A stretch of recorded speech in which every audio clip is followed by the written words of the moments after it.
네, 글로벌 이슈 플러스 들어왔습니다. 최근에 그런 얘기가 많더라고요. 미중 무역 전쟁의 진정한 승자는 비트코인 투자자들이었다라는 얘기가 있을 정도로 잘 버팁니다. 뭐 물론 승자라고 하긴 좀 애매하죠. 모두가 패자처럼 느껴졌었기 때문에 비트코인 투자자들도 많이 힘들어하셨을 텐데 그래도 버티는 것뿐만 아니라 반등하는 탄력을 보면 이거 역시 좀 이번만큼은 좀 다른가 그런 생각을 하게 만들더라고요. 과연 지금 시점에서 어떤 투자 전략 가져가야 될까요? 블록체인 전략연구소 배운철 소장 나오셨습니다. 안녕하십니까? 반갑습니다. 네, 반갑습니다. 비트코인 가격이 계속 좀 눌리다가 어느덧 뭐 눈 감았다 뜨면 계속 올라와 있어요. 그래서 85,000달러 훌쩍 넘어 있더라고요. 어떻게 보셨습니까? 네, 84,000, 82,000달러 선에서 네. 이제 횡보들을 하고 있었는데 아무래도 이제 90일 관세 유예와 저율 관세 정책이 발표되면서 이제 상호 관세에 대한 부분들에 대한 리스크가 조금은 걷어진 효과가 있고요. 이게 빠질 때는 74,000달러 선까지 빠졌다가 바로 84,000달러 선까지 회복하는 내용을 보여줬는데 예. 아무래도 비트코인 시장이 시장의 변수를 좀 더 빠르게 반영하고 또 큰 변동성을 보이지만 이번 같은 경우는 바로 회복하는 이런 그러게요. 내용들을 보여주면서 네. 걱정했던 것보다는 변동성에 대한 부분보다는 안정성에 대한 점수를 조금 더 줄 수 있겠고요. 이번 주에 86,000달러 선을 돌파한다라고 하면 이제 9만 달러 이상 상승할 수 있지 않을까 이렇게 예상해 봅니다. 확실히 그게 비트코인이 뭐 디지털 금이냐 아니면은 여전히 위험 자산이냐를 놓고 계속 우리가 얘기를 했었잖아요. 근데 둘 다 갖고 있는 게 맞는 것 같아요. 위험 자산의 색깔도 있었기 때문에 하락할 수밖에 없었는데, 근데 또 최근에 좀 안정적인 모습을 보여주고 빠르게 또 반등하는 걸 보면 금과도 비견이 될 만하구나라는 생각도 좀 들었던 비트코인의 움직임이었습니다. 그래서 이제는 더 높은 곳을 보네요. 96,000달러 얘기가 나오고 있다고 하는데 이 가격대는 뭐 어떤 의미가 있는 가격대인가요? 네, 이제 비트코인 가격에 대한 좀 긍정적인 전망들이 이번 주 계속 나오고 있는데 96,000달러 선에 대한 전망은 온체인 데이터 제공업체인 크립토퀀트의 전망입니다. 비트코인 가격이 하락할 때 지지선으로 작용했던 96,000달러와 84,000달러가 저항선으로 바뀔 것이라는 전망이고요. 365일 이동 평균 가격이 76,100달러 선이었거든요. 그 76,100달러 선이 이제 하방에 대한 지지선 역할을 했는데 이제 그걸 넘어섰기 때문에 현재 몰려 있는 가격대가 83,500달러, 그러니까 84,000달러 선에 지금 48,500개의 비트가 이제 몰려 있는 상황이고요. 이제 이걸 소화하고 나면 다음 저항선은 이제 96,000달러 선이라고 전해지고 있습니다. 그래서 매물대가 몰려 있는 구간에서는 자동 매매가 벌어지기 때문에 이 구간에 대한 물량을 소화하고 나면 이제 특히 이제 트럼프 리스크가 좀 줄어든 상황에서 글로벌 호재가 등장한다라고 하면 매물대가 이동해서 더 상승할 여력이 있다고 보여집니다. 참 다행이네요. 뭐 물론 트럼프 리스크가 완벽하게 끝났다, 해소됐다라고 표현할 수는 없습니다만 그래도 이게 그 다음 저항선, 지지선을 얘기할 때 내려가는 쪽이었으면 막 6만 달러까지 가는 그런 흐름이었거든요. 근데 오히려 이제는 살짝 좀 돌려내는 분위기를 좀 가져가다 보니까 오히려 더 위쪽을 보기 시작했습니다. 96,000달러. 조만간 좀 볼 수 있었으면 참 좋겠네요.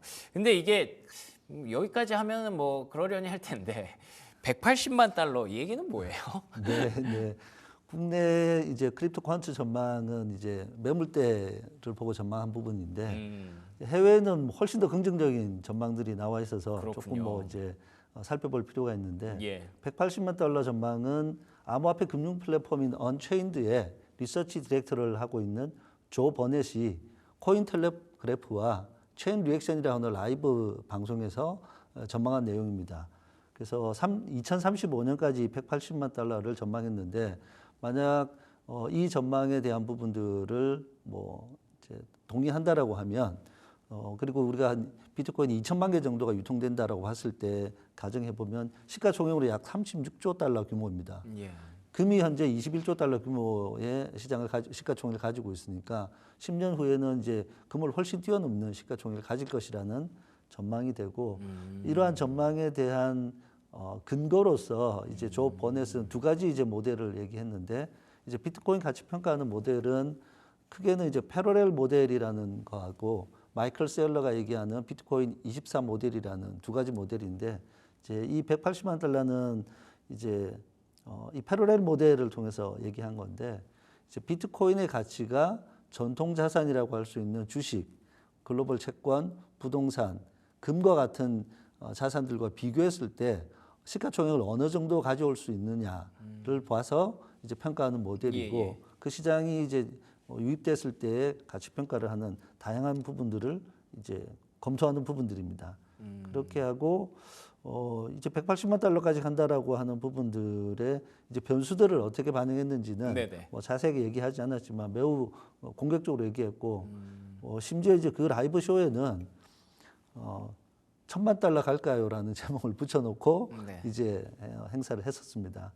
두 번째는 이제 마이클 셀러의 비트코인 24 모델인데 마이클 셀러가 작년에 마이애미 비트코인 컨퍼런스에서 네. 향후 21년 동안 매년 20%씩 복리로 비트코인이 상승할 것이다. 오호. 라는 모델이고요. 그럼 훌륭하네요. 예. 네네. 그렇게 했을 경우에, 원래 이제 2045년까지 예측으로는 1,300만 달러까지 갈 것이다라는 이야. 예측이고, 네. 그 20년 뒤 얘기인 거죠. 그쵸. 그 10년 뒤에 대한 얘기들을 조금 이제 따져보면 되는데, 사실 이제 이 24 모델에 따르면 조 버넷의 얘기는 10년 뒤 35년까지 210만 달러 된다고 했거든요. 근데 제가 이제 실제 자료를 본 내용으로는 한 52만 달러까지 상승하는 구조인데 네. 4배 이상 더 상승하는 뭐 다른 변수들을 반영해서 얘기한 것으로 보이고요.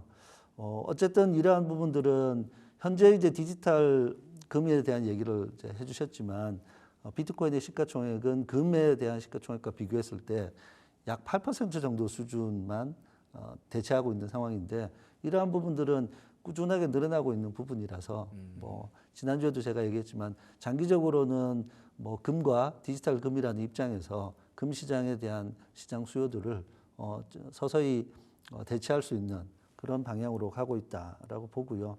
이렇게 공격적인 이제 비트코인 전망이 나오는 부분들은 이제 불확실성에 대한 부분들이 상당히 제거된 부분들과 오히려 이제 유동성이 좋아진다라고 했을 경우에는 높은 상승을 기대해 볼 수 있다라는 것으로 이해하면 되겠습니다. 아, 그렇죠. 사실 10년 뒤, 20년 뒤 얘기입니다. 그렇기 때문에 뭐 180만 달러, 뭐 그 10배의 얘기도 계속 나오고 있는 상황인 것 같은데 나름대로 좀 근거는 있네요. 금이랑 비교했을 때 시가총액을 좀 비교하면서 거래량을 비교하면서 앞으로 그렇게까지 성장한다면 이렇게 될 것이다라는 그런 내용이었던 것 같습니다.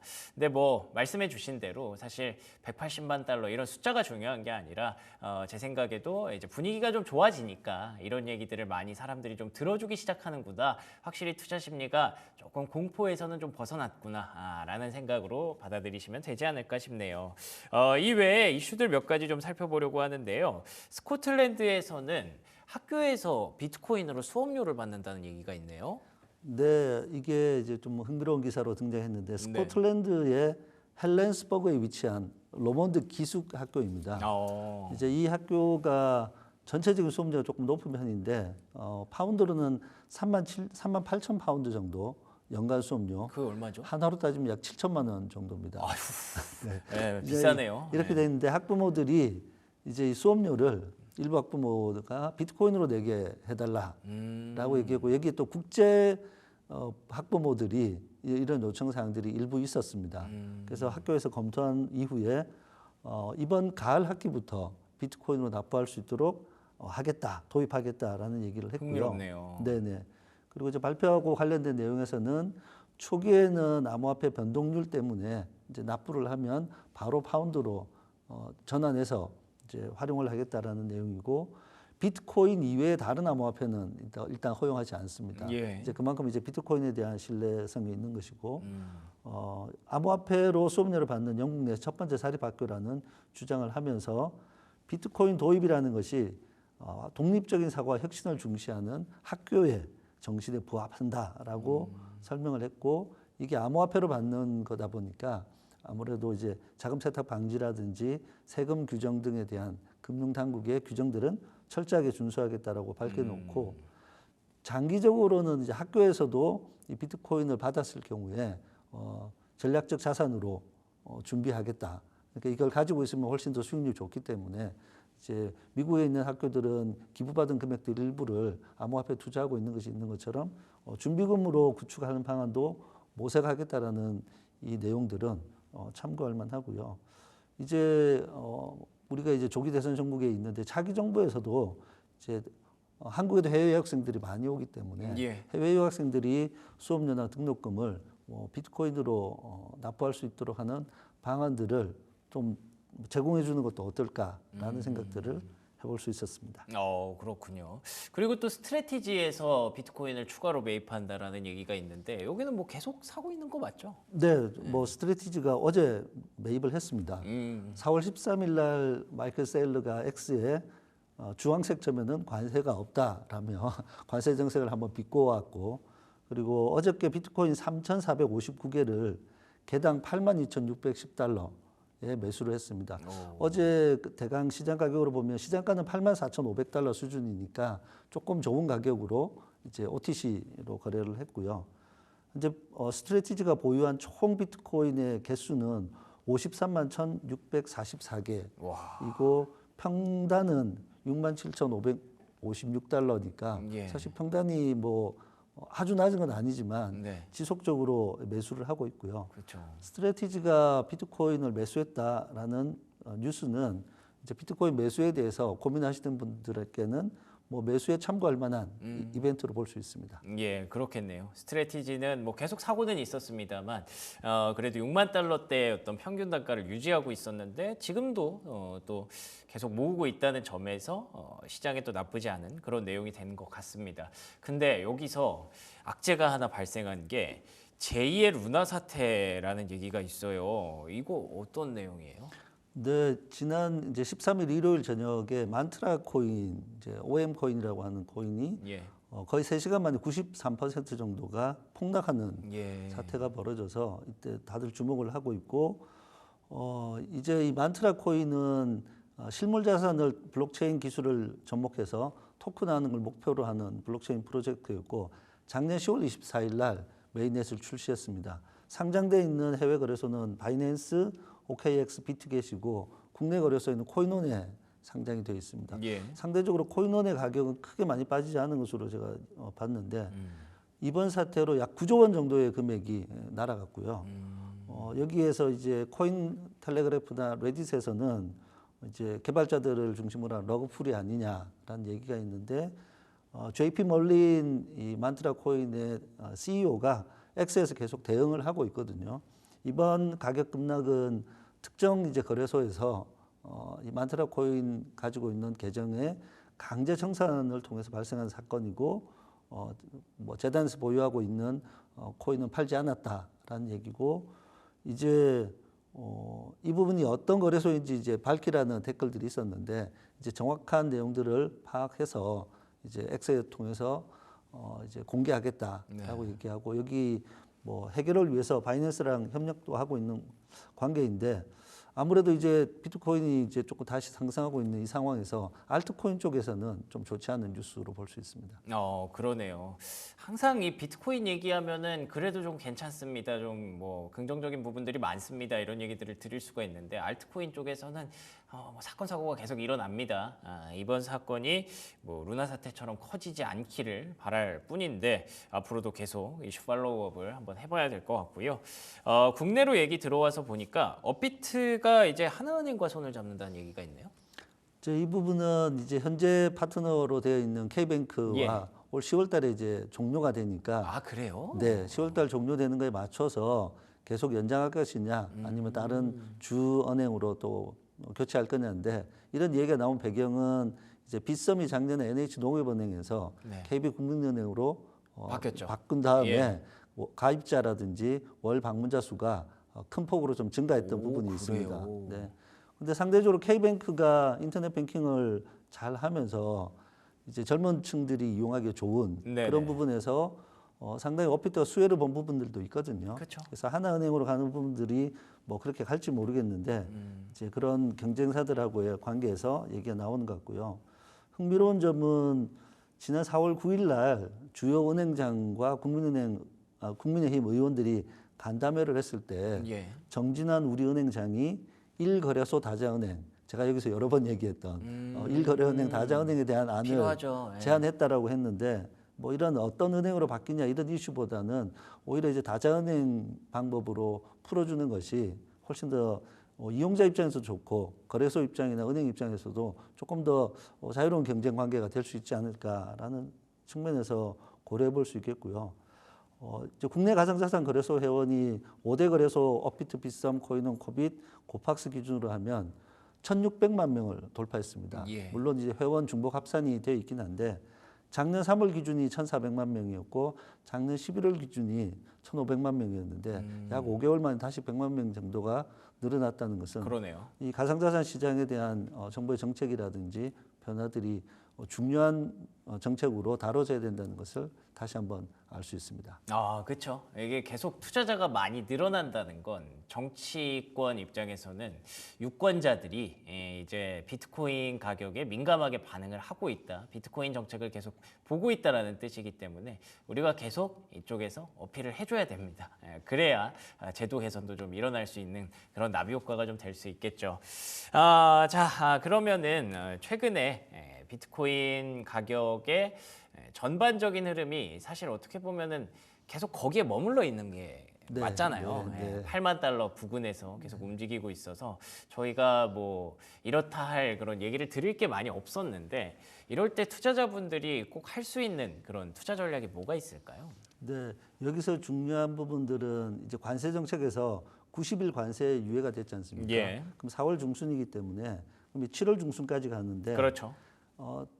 다시 돌이켜 보면 트럼프 행정부가 가상자산 실무 그룹을 1월 달 말에 출범을 시킵니다. 예. 그리고 이 가상자산 실무 그룹은 6개월 이내에 암호화폐 전반에 대한 내용과 그리고 비트코인의 전략적 비축 자산에 대한 비축 방안을 평가한 뒤에 입법과 관련된 보고서를 제출하게 되어 있습니다. 그게 7월 말 정도거든요. 그러네요. 그래서 90일 관세 유예에 대한 부분들이 어떤 변수로 나오든지 간에 트럼프 행정부의 정책들은 7월 말경에는 나올 거기 때문에 그때 구체적인 실행 방안이 나오면 크립토 입장에서는 특히 암호화폐 입장에서는 긍정적인 뉴스가 될 것이고요.